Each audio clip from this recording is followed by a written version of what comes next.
Live from your home team, News Channel 12 at 5 starts right now.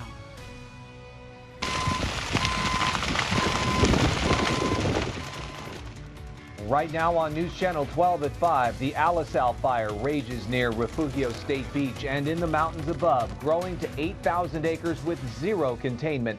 Tonight, evacuation warnings expand. The 101 is still closed and the winds are a threat. Hello, thank you for joining us. I'm Scott Hennessy. We have full live team coverage of the Alisal Fire tonight with everything from the latest on the tough firefight to the massive impact on traffic. Let's begin with News Channel 12's Scott Sheehan, who has been covering this since it all started yesterday. Scott, what's the latest from the scene?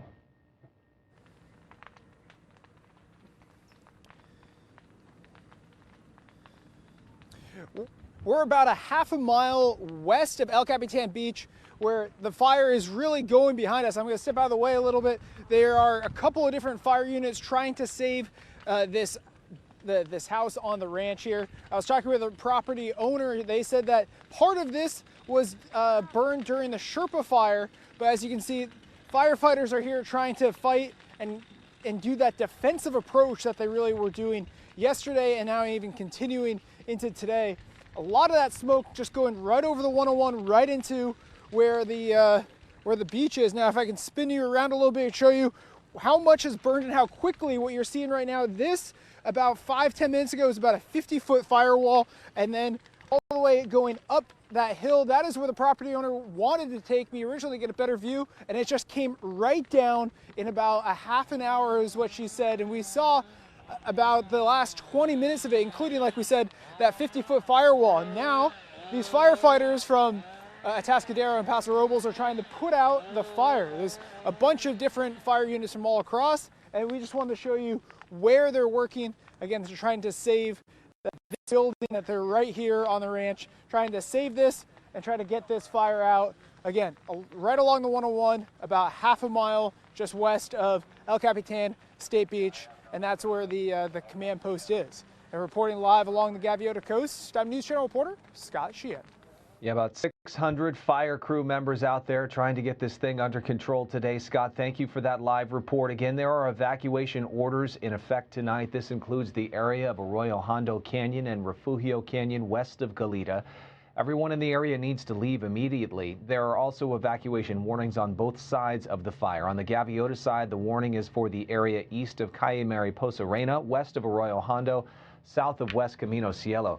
On the side closer to Goleta, the warning is for the area north of El Capitan Campground to east of Dos Pueblos Canyon. So everyone in those areas needs to be prepared to leave. We have a full list of evacuation orders and warnings on our website.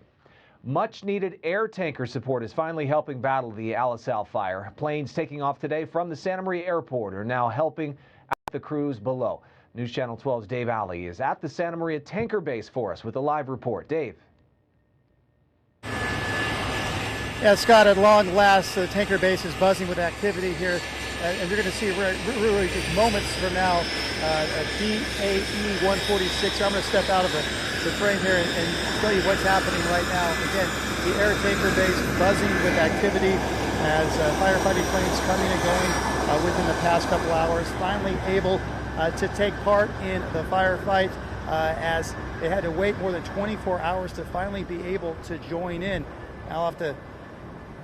Now, since the Alisal Fire broke out yesterday just after 2 o'clock in the afternoon, tankers have been unable to drop retardant there. Such an important and vital part of the overall fight against the fire, and certainly one this size due to extreme windy and turbulent conditions up in the air, which one longtime pilot told me today was the worst he's seen in years. There was no air support yesterday. Helicopters, which fly at a lower altitude than the fixed-wing aircraft, they finally received the green light this morning. As windy conditions persisted, tankers were grounded all morning long and into the afternoon. Then finally, just after 2 tankers receiving the go-ahead to take off, crew members quickly readied those aircraft, and the pilots had them up and airborne just after 2:30. Weather conditions allowing them to get to the fire and drop retardant there. A much different scenario than what the crew were facing just hours earlier. We had 40, 50 mile an hour winds on the top of the ridge where the fire started, and trying to fly and get down there was incredibly rough and not a safe environment for us to be even trying to get some retardant on the ground. Fortunately, due to the close proximity of the fire from tanker base, those planes are able to take off, fly down to the fire, drop retardant there, and return back here to refill in less than 30 minutes. They're very fast turnaround, as you might understand. One of the prime examples of how fortunate we are here on the Central Coast to have the tanker base right here in Santa Maria. Now, there were two BAE 146 planes. We just saw one take off right, or at least taxi right behind me. Those were stationed here throughout the day. That third one just arrived. We also received, if you can see behind me, another tanker. I'm not sure the model on that. That also arrived just within the last 30 minutes. Another tanker coming in right here. And I also want to mention that the big DC-10 tanker that's parked right in front of the Radisson Hotel, people may see that when they come out to the airport, that has been grounded all day, even when the go-ahead was received after 2 o'clock. Not sure when or if that plane might be able to get up in the air and help out in the firefight. That's the latest from here. Very busy Santa Maria Air Tanker Base. Dave Alley, News Channel 12. Hopefully they can make a couple more drops before sundown. Dave Alley live on the tarmac. Thank you very much. As the Alisal Fire continues, a key stretch of Highway 101 is shut down, forcing drivers onto Highway 154 to get between Santa Barbara and the Santa Ynez Valley. News Channel 12 reporter Patricia Martellotti joins us live in Buellton with how drivers are reacting. Well, if you look all around me, you can see Highway 246 has been busier than usual, and the only alternative route is Highway 154. Adam Gould of Santa Ynez knows what to expect when it comes to closures on Highway 101. So when the 101 is closed, solving is just jam-packed with traffic. Gould says what would normally take 10 minutes to drive from A to B, About 20 minutes to 30 minutes. Highway 101 between Buellton and Goleta has been closed due to the fast-moving fire, keeping officers with the California Highway Patrol busy. We are getting additional questions about, or calls about where the closures are at. And like I said before, they are on US 101 southbound near State Route 1. If you're driving in the area of closures, officers ask that you follow their command for everyone's safety. I know that it is frustrating. We do understand the frustration not being able to know what's coming up and where to maneuver to. So we just ask for your patience, that you slow down, and we want to avoid any traffic collisions and any unsafe driving on everyone's part. Dolly Lopez of Santa Clarita has a lot of driving ahead of her, but she's choosing to stay positive. You know what, they got to do what they got to do to keep us safe, and so we're just going to go around and take the scenic tour this time. My hope is that the fire gets put out safely soon and that everything can get back to normal soon. There's currently no estimated time of reopening Highway 101. For now, live in Buellton, Patricia Martellotti, News Channel 12. Makes things challenging. Everyone just needs to be patient. Thank you, Patricia. And due to the wildfires, the Pacific Surfliner is delaying one of their trains scheduled to depart from San Luis Obispo tomorrow. It will be starting from Goleta instead. Right now, that's the only delayed Amtrak departure. The Public Health Department has issued an air quality watch for Santa Barbara County because of the Alisal Fire. They said the smoke and ash is being stirred up into the air from the strong winds. They recommend you stay indoors as much as possible. Close your windows and doors to prevent bringing additional smoke inside, and drink plenty of fluids. Let's bring Julia in the First Alert Weather Center. Julia, we can really see that smoke from all around the south coast. It's very visible today.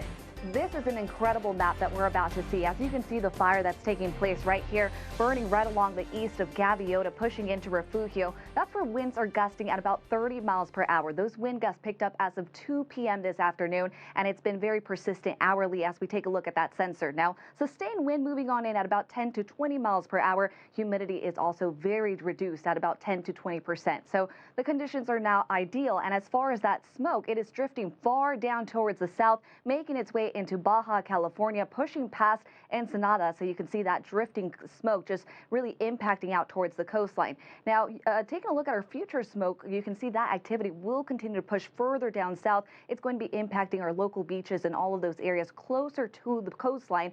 So as we take a look at our air quality, you can see moderate conditions impacting the city of Santa Barbara, drifting over those mountains. And here for Santa Maria into Pismo Beach, not only are we seeing smoke out there, but due to those very strong winds, it's also picking picking up a lot of dust out there. So very poor conditions, and it is expected to continue for the next several days as long as that fire continues to burn. Now, we do have a change in wind direction. Once we go towards our Thursday, we're going to be seeing those winds shift northeast. It's going to be prompting the potential for a Santa Ana wind event, but it's also going to help much of that smoke continue to shift further down south. More on your full forecast coming up shortly. Scott, back to you. Okay, thank you, Julia. It has been a race to get animals out of the fire zone and also get ready for the spread to more areas. As the Alisal Fire has shown, it will do. News Channel 12's John Palmentary arrived on scene early this morning. John, conditions are changing constantly. Well, this fire has been relentless. When we thought it would come down these hills and race to the ocean and just calm down, but instead it has been very active throughout the day, and it's been jumping from canyon to canyon, and we've been following it up the coastline. Throughout the day, the fire has made some spectacular runs into the brush and grass along Highway 101 and then back up into the nearby mountain peaks and then back down again. Firefighters are assessing their game plans and hoping for a weather break to get more crews in and get some more of that aircraft up out of the Santa Maria tanker base down here to the Refugio coastline. So far, planes and helicopters have not been used like they had hoped they could be because of the winds and the safety factors, and they need them here because this fire is in an area that has not seen much burning since 1955. You couple that with 40 to 50 mile an hour winds, extensive drought, and steep topography. It's just a perfect storm of a fire that's going to be very challenging to contain and to control. 39 horses and a goat were evacuated from the canyons, and all those horses and that goat, they're over at the Earl Warren Showgrounds in Santa Barbara. They're in the care of the nonprofit group, the Equine Evac, and they mobilized very quickly yesterday afternoon. Some of the owners have come to comfort their horses. Some spent the night with their animals. The emergency location is well established as a site for animals, and volunteers have been coming in to take care of those animals. They'll be there all night, and obviously with the way this fire's been going, they'll be there for quite some time. Now back here along the coastline, we're in a section just past Refugio, so we're to the west of Refugio, and some of the hills are scorched, some aren't, and some of the fires established into this canyon behind me, and we're keeping a close watch on it. But just to the west of us is where some of those warnings are about where the fire may be going as the wind shifts that way, and we'll watch that very closely. Reporting live along a closed section of Highway 101 west of Refugio, I'm John Palmentary, News Channel 12. Thank you very much. Our viewers have been sending in some incredible photos of the fire since it broke out yesterday afternoon. You can see how the smoke and fire has been rapidly moving into our area, and crews are out there trying to battle the flames in these tough to access areas. We'd love to see any more photos and videos you feel safe taking. Head online to nc12hometeam.com and click the share button. If you haven't already, download our News and First Alert weather apps to stay up to date on the high winds and get the latest updates on the Alisal Fire. Both are free to download on iPhone and Android devices.